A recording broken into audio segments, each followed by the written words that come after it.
If you watch my channel, the chances that you watch other book content on the internet is pretty high, and I, just like you, get a lot of book recommendations from the internet. But today, I'm taking two of those book expert internet people and asking them in real life to take me around the bookstore and pick something out for me. Starting with mysterious book expert number one, she has read approximately 175 books. Her favorite genres include fantasy, thriller, historical fiction, and literary fiction, and these are her top 5 favorite books. I would say our tastes diverge the most at historical fiction, but I have read some books in my day that have really blown me out of the water that are technically that genre. So let's see what she would recommend for me.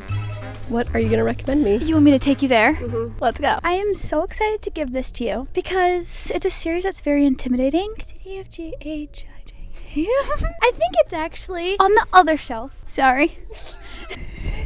We have arrived. So sorry. This is my excuse to give this to you. More people need to read this. And it's very popular. I know people are gonna be like, everyone reads this. I know. Okay, but I didn't until recently. That would be, why the beat up one?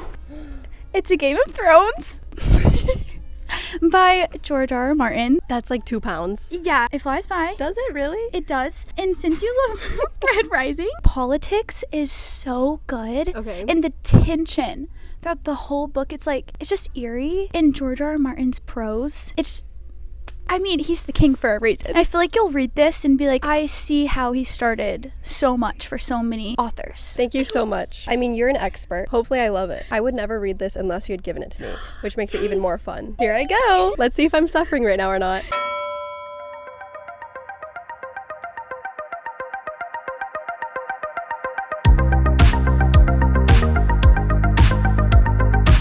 And yeah, this intro was brought to you by my iPad because sometimes you just have to take a month break from YouTube to finish writing your first draft of a book, and then you come back thinking that an iPad would be the best way to film an intro. Well, hope you guys enjoyed the video. And I'm writing my first book. This is a shelf of the books I've read this year. There's actually not much fantasy on this shelf, and this book, this author, he's still alive, and the series is not completed yet, so hoping that he gets to do that. I've seen like 2 episodes of the show, and even that was confusing for me, and I stopped watching it, and apparently the book is nowhere near what the show is in explicit content. This is way more about politics, and I don't really know what else, honestly. But one of Ashlyn's selling points when recommending me this book is that I love Pierce Brown. The Red Rising series is one of my favorite reading experiences I've ever had in my entire life. The first book is upstairs on my husband's nightstand. He's read chapter 1 and he's never gotten past that, but I've loaned out all of these books to so many people. I've had so many in-person conversations where I recommend these books, and she said the politics are similar in this one, which is a huge selling point to me. Also, when I was looking this book up on Goodreads, my jaw hit the floor. It has 2.5 million ratings, and all of those average out to be a 4.44 star rating. That is insane. Majority of the ratings are 5 stars. So I actually am really excited to read this. I feel like it is a little bit of a rite of passage to have a library and to have said that I've read this book. It's 674 pages, so if I read 200 pages every day for 4 days, I can almost be done with the book. So I downloaded it on my Kindle. That math was the most horrendous thing I've ever watched. 200 times 4 is 800. It's 674 pages. She'll figure it out, just keep watching. And I just got this new Kindle. I got the denim color, so let's get to reading.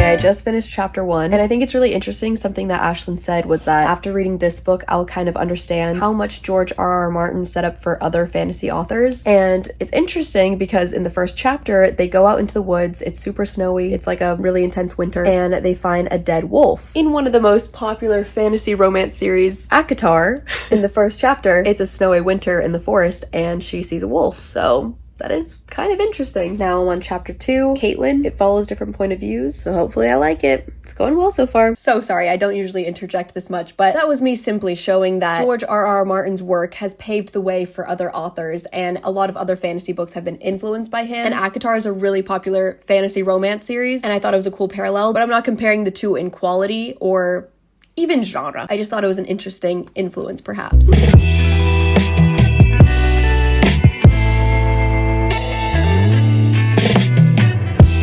It's It's the next day, and I realized today how bad my math was when I was saying if I read 200 pages a day, I would get done in 4 days. It is closer to 700 pages, but not 800. Nonetheless, I did not read 200 pages yesterday or today. I made it to page 300 exactly today. So I'm almost right in the middle, and it's definitely felt like work so far to pay attention to everything that's going on, make sure I'm really taking in all the character names, and there are a lot of them. But honestly, it hasn't been that hard, and I'm relieved because I was really nervous that it was going to be difficult. I would almost dare to say that understanding the names and all the characters in this book is way easier than it was than in Red Rising for me, which is pretty shocking because I do love that series, but I feel like I'm already understanding this one better. And his writing is just really amazing. If I need to get up to do something like do laundry or something, I've been switching over to the book on Spotify, and the audio of the descriptions are really beautiful, but when I read them, I kind of zone out a little bit. But I just got to a point where I actually am really excited by what's going on in the plot and want to keep reading, and it doesn't feel like work anymore to understand everything. It feels like I'm just in it. I know the world, I know the characters, I know what's at stake now, and I'm already really impressed with the things that are being figured out. I feel like so many people know what the story is about, and to explain it would be so difficult, but it's politics, it's unearthing a murder and a plot to take over the throne. The phrase Game of Thrones was used in a sentence, which was great. So yeah, I'm really shocked by my reading experience. I'm glad that I was recommended to read this book. Maybe it'll pick up a lot and we'll finish it tomorrow. We'll see though.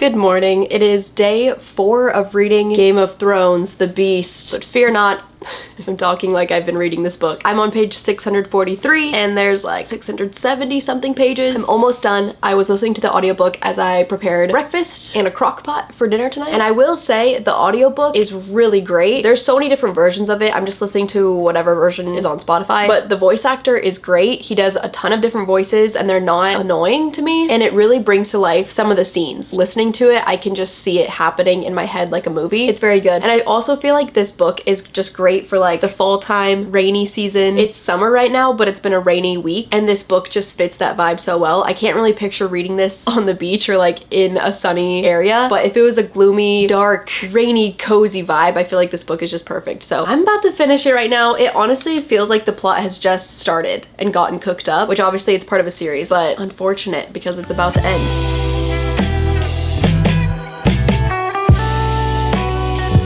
I have 3 chapters left. This is crazy. Here we go. I should have had the camera on for the last page. That was insane. I just got chills at the last line. That's crazy. That's insane. The acknowledgements is this long. That's kind of savage. Crazy.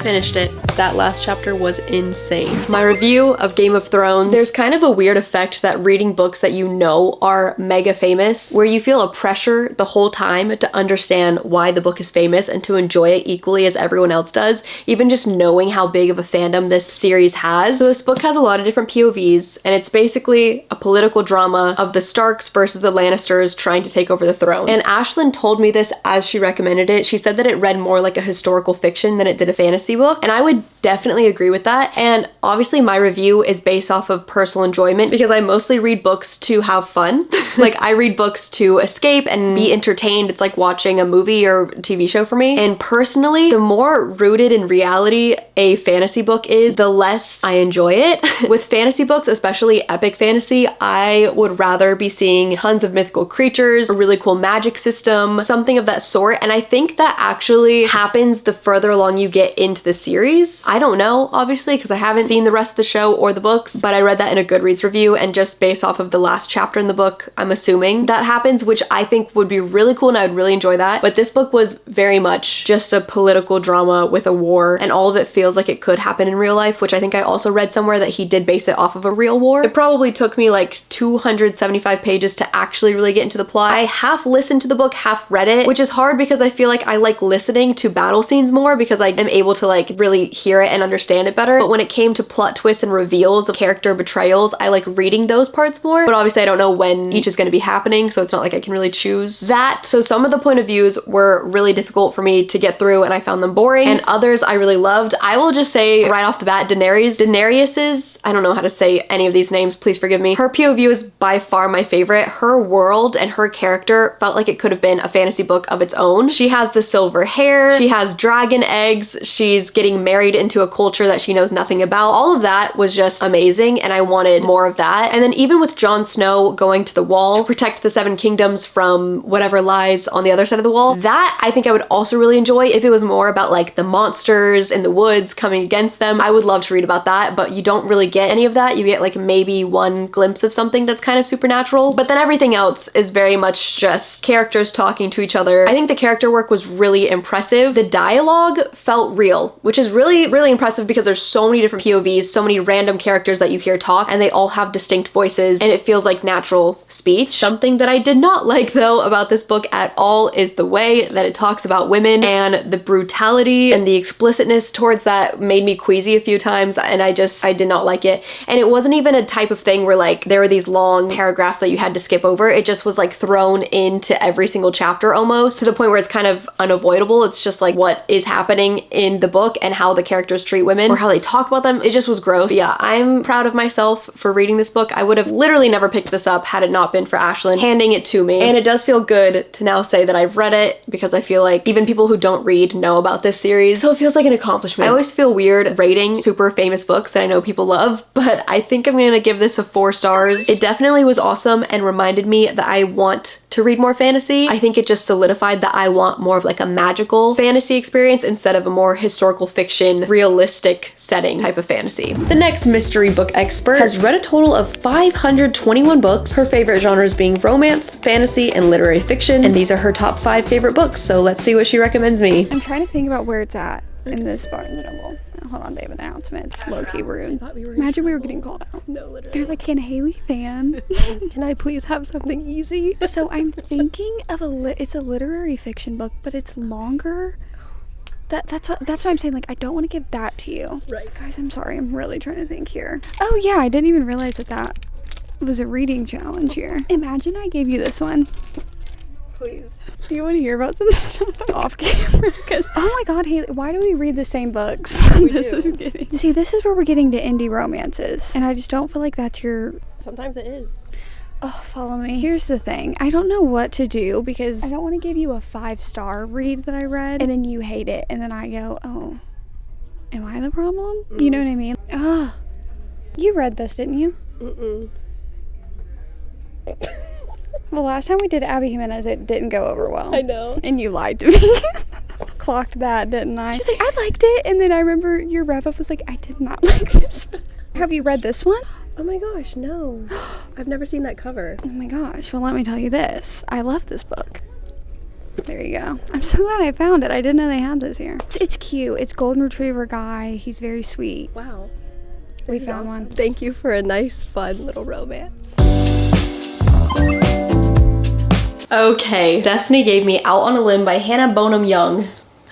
Oh my gosh, Claire Gilmore gave this book a review. She wrote Love Interest, and I had never heard anyone talk about that book when I picked it up, and I loved it so much I gave it 5 stars, and I think she should be a bigger author. So that's a good sign. This cover is different from the one that I know it by, which is the indie cover, but I guess it got picked up by a traditional publisher. So good for Hannah, but bad for me because I never got the OG cover. I really wish I would have bought it. I don't know why I never did, but I've seen so many of my favorite booktubers rate this book super highly, so I just have a really good feeling about it. I think I'm gonna love love it, and I'm just really craving a happy or emotional, both, romance book, especially after Game of Thrones, which was so out of my comfort zone. I need to go back to my comfort zone right now. I feel like I'm gonna eat this up. I've also just really been anticipating it. The hair colors are reminding me of someone I know. Not to compare my relationship to a book cover, but I've never seen the dark hair and I mean, I'm sure it's existed in other books that I read, but I just don't remember. So I'm gonna start this right now and I'm so excited. Oh my gosh, that is so cute. Look at that art. I just have such a good feeling. There's an author's note at the beginning. Oh wow. This is why I love reading author's notes. She wrote, I, like Win, which is the book character, was born with my limb difference. I have a less developed right hand that is identical to Win's as described in this book. And then she gave birth to a little baby and she's a mother. And she was talking about how she was really scared to be a mother and that people underestimated her, but she's doing it, which is so cool.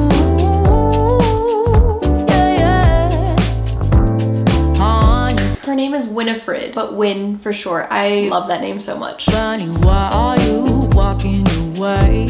Baby, lost your tongue somewhere. Okay, it is now a different day and I'm on page 152 now. It's been smooth sailing. I love a good romance book and I feel like it's been a while since I've read like a specifically TikTok viral romance book, and it definitely has the vibe of that, which is hard to explain, but something that makes this book unique is that it's the accidental pregnancy trope, which is widely not the most popular thing in the world, and she mentions that in the author's note. She's like, I know that a lot of people don't like that in romance books, but this book has gotten so much love and attention despite that, maybe even because of it, who really knows, because the book starts with them meeting at a friend's party and they have a one-night stand. She gets pregnant and then it's their journey of figuring out how to be co-parents. Maybe there'll be something more. Who knows? I'm assuming that they will be. So there's already been a spice scene if you do like those or don't like those. I don't think I've ever read a book where it was like right in the beginning actually. So that was new. But yeah, now it's just been broken up chapters by the weeks pregnant that she is. Something I do like though is that he's like a nerdier character. So he's described as being like 6'5" and blonde and huge and conventionally really attractive. But then she finds out that he's like really nerdy and into comic books, which I think is a really nice touch. And I do like them together. There's been a few lines that I've been like, it's not my favorite line. It's a little bit cringy to me, but I'm always down to overlook those to have a good time because I'm not trying to ruin my own fun. You know what I mean? So I'm gonna keep reading it. I'm really excited to just binge a fun little romance. And it does seem like it's gonna be a sweeter one because we got some backstory about him that was a shock and definitely adds to his emotional backstory. Say, stop and run around, oh you act like a kid.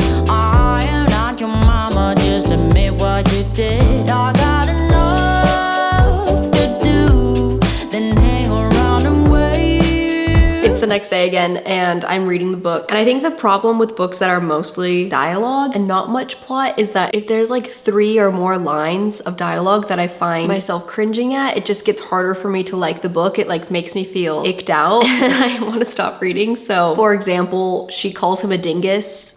It like makes me cringe so bad. I'm sorry. Or they're like trying to name the baby together and they name it really fast and he's like, it should be illegal to be that good at I'm sorry. I'm very picky, but I can't help the reaction that I had naturally. Anyways, about 120 pages left, so we'll see. I just finished Out on a Limb. Very cute. The ending was very interesting because I had looked at the page count before reading it and it said 357, which is what I thought the page count was from like trying to not read the end. And then the book ended at 337 pages, so it was like way earlier than I was expecting. Or no, it ends at 335. And then there was a 7-page epilogue, and then it's an entire other scene after the epilogue for 9 pages, which I've never seen before. I've never seen like a random scene after an epilogue. I'll talk about the good things about this book first. I think the author has a very natural prose, like the way that she writes just flows very naturally and it's fun and it's just nice and easy and what you kind of want from a romance book. And I thought the descriptions of the characters were also very swoon-worthy. I thought that both of the characters' internal battles